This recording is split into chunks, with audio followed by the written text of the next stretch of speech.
স্পন্দনেই আজকে একজন শ্রেষ্ঠ পত্রলেখকের সাক্ষাৎকার শুনবো, আর তিনি হলেন মেহেদী হাসান মামুন। সাক্ষাৎকারটি গ্রহণ করেছেন তামান্না তাসনিম মিতু।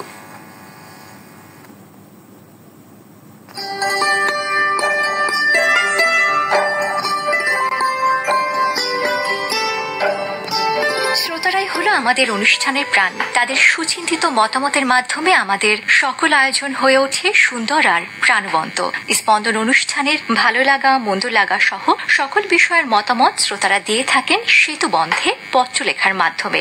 আর এই পত্রলেখকদের মধ্য থেকে প্রতি মাসে আমরা নির্বাচন করি একজন শ্রেষ্ঠ পত্রলেখক। আজ আমাদের স্টুডিওতে উপস্থিত আছেন অক্টোবর মাসের শ্রেষ্ঠ পত্রলেখক মোহাম্মদ মেহেদী হাসান। প্রথমেই স্বাগত জানাচ্ছি আপনাকে আমাদের স্টুডিওতে। কেমন আছেন? অনেক ধন্যবাদ আমাকে সেতুবন্ধ পর্বে অক্টোবর মাসে শ্রেষ্ঠ পত্রলেখক নির্বাচিত করার জন্য। আমি অনেক ভালো আছি। আজকে কি প্রথম বেতারে আসা, না এর আগেও বেতারে আসা হয়েছে? বাংলাদেশ বেতার রাজশাহীতে এটি আমার প্রথম আসা, এর আগে কখনো আসা হয়নি। আমি প্রথমেই আমার পরিচয় দিতে চাচ্ছি।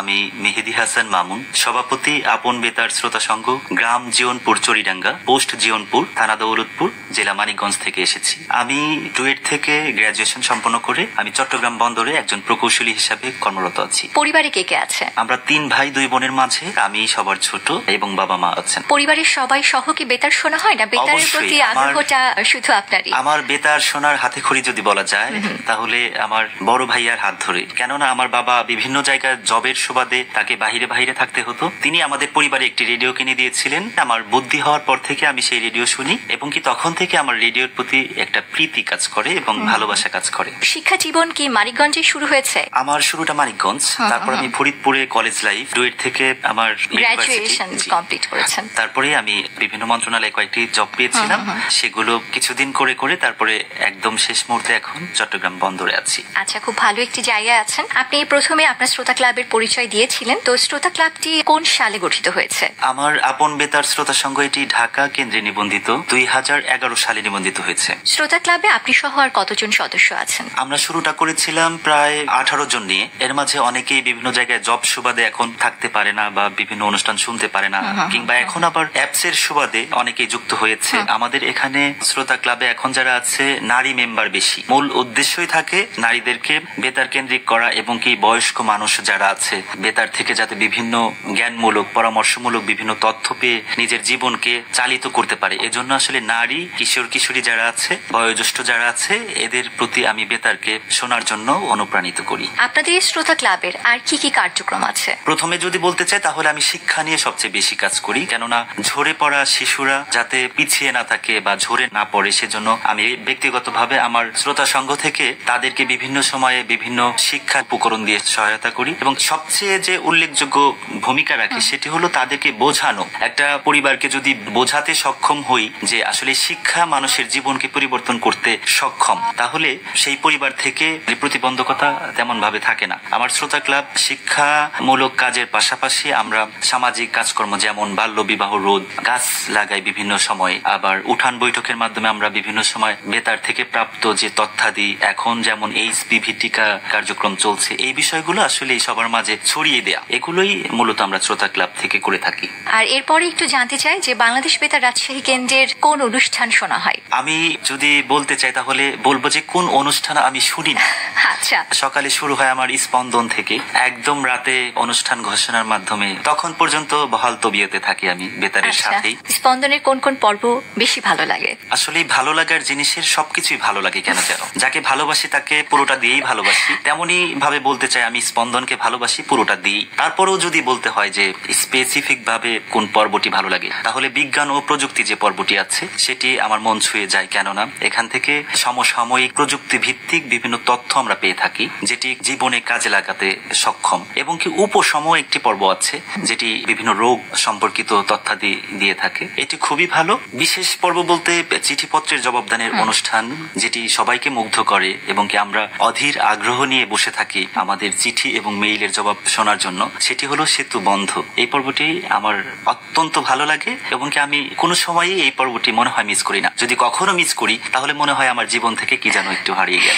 কিন্তু এখন তো মনে হয় মিস করার কিছু নেই, যেহেতু আমাদের প্রত্যেক একটি পর্ব এখন ফেসবুক লাইভের মাধ্যমে সরাসরি যায়। আপনি সহ সকল শ্রোতারাই চাইলে কিন্তু পরে শুনে নিতে পারেন। সকল জিনিসেরই কিন্তু ভালো লাগা মন্দ লাগা সেই বিষয়টি আছে। কোন কোন জিনিসগুলো খারাপ লাগে সেই সম্পর্কে এবার একটু শুনতে চাই। সব ভালো লাগার জিনিসের মাঝে আসলে কষ্ট জিনিস আমি টানতে চাই না। তারপর যদি বলতে হয় শ্রোতাদের উদ্দেশ্যে আমি যেটা বলবো, সেতু বন্ধে আমরা যদি লিখে থাকি, অনেকেই আফসোস করি কিংবা অনেকে বলে থাকি যে আমাদের মেইল কিংবা চিঠি পুরোটা পড়া হয় না। আসলে সেখানে অনেক বিস্তর একটি চিঠি কিংবা মেইল লিখে থাকি, চাইলেও সম্ভব হয় না। সবার কাছে অনুরোধ থাকবে এই বিষয়টি একটু অন্যভাবে দেখা, যে আমাদের মূল অংশটুকু আমি যতটুকু লিখেছি, যে কথাটুকু আমি বোঝাতে চাচ্ছি, সেটি আসলে আমি পাচ্ছি কিনা ফিডব্যাক এটি। আর আমার কাছে একটি প্রস্তাব আছে, তারকা আলাপ কিংবা তারকা সংলাপ নামে একটি পর্ব যদি যুক্ত করা যেত, বিশিষ্ট ব্যক্তিত্ব যারা আছে এদেরকে নিয়ে সাক্ষাৎকার গ্রহণমূলক একটি পর্ব, এটি খুবই ভালো হবে। অনেক ভালো বলেছেন। বাংলাদেশ বেতার রাজশাহীর অনুষ্ঠান সম্পর্কে আপনার যদি কোনো সুনির্দিষ্ট মতামত থাকে সেটি অবশ্যই আমরা জানতে চাই। অনুষ্ঠান সম্পর্কে যদি মতামত দিতে চাই তাহলে একটি কথা বলবো, সেটি হলো আমরা যারা অনুরোধের আসরগুলোতে অনুরোধ করে থাকি, আমরা আমাদের কাঙ্ক্ষিত গানগুলো কিংবা আমাদের নামের প্রাপ্তির শিকারও শুনতে পাই না। এটি খুব বড় একটি আফসোস এবং আক্ষেপের জায়গা বলা যেতে পারে। আমরা যারা লিখে থাকি, দেখা যায় মনময়ূরী, রূপালী সুর কিংবা সুরঞ্জনাতে প্রতি সপ্তাহে 50 থেকে 60টি মেইল কিংবা চিঠি এসে থাকে। আমার মতামত হলো যতজন শ্রোতার অনুরোধ আসবে সব শ্রোতারই নামের প্রাপ্তি স্বীকার যেন ওই সপ্তাহে করা হয়। যেহেতু আমরা নিয়মিত যারা লিখি তারা প্রতি সপ্তাহে অনুরোধ করতে থাকি, আমি চাই রাজশাহী বেতারে মনময়ূরী, সুরঞ্জনা এবং রূপালী সুরে যেন এটি বিবেচনা করা হয়। অবশ্যই আমাদের অনুষ্ঠানের মাধ্যমে স্যারদের কাছে এই বার্তা পৌঁছে যাবে আর তারাও নিশ্চয়ই বিষয়টি মাথায় রাখবে। অবশ্যই তো রেডিও শোনা হয় অবসর সময়, তাছাড়া আর কি কি শখ আছে আপনার? আমি নিজে গান লিখি, আমি বিভিন্ন পত্রিকাতে কলাম লিখি, ছড়া কবিতা লিখি। এছাড়াও আমি বাগান করতে ভালোবাসি, ছোটবেলা থেকেই বই পড়ুয়া খুব। আমি বই কালেকশন করতে ভালোবাসি এবং কি বিভিন্ন ব্র্যান্ডের রেডিও কালেকশন করতে ভালোবাসি। এখন পর্যন্ত আমার কাছে প্রায় 32টি ব্র্যান্ডের রেডিও আছে, এগুলো আমি আমার কালেকশনে রেখেছি। খুব ভালো লাগলো কথা বলে। আর শেষে জানতে চাই যে আমাদের সকল শ্রোতা যারা আজকে শুনছেন তাদের উদ্দেশ্যে যদি কিছু বলার থাকে। সবার জন্য ভালোবাসা থাকবে। আমি রেডিও শ্রোতা, আমি এখানে আসতে পেরেছি লেখালেখির মাধ্যমে। বর্তমান সময়ে স্বাধীনতা 2.0 পরে আমরা আসলে তরুণদের উদ্যোগে একটি সুন্দর দেশ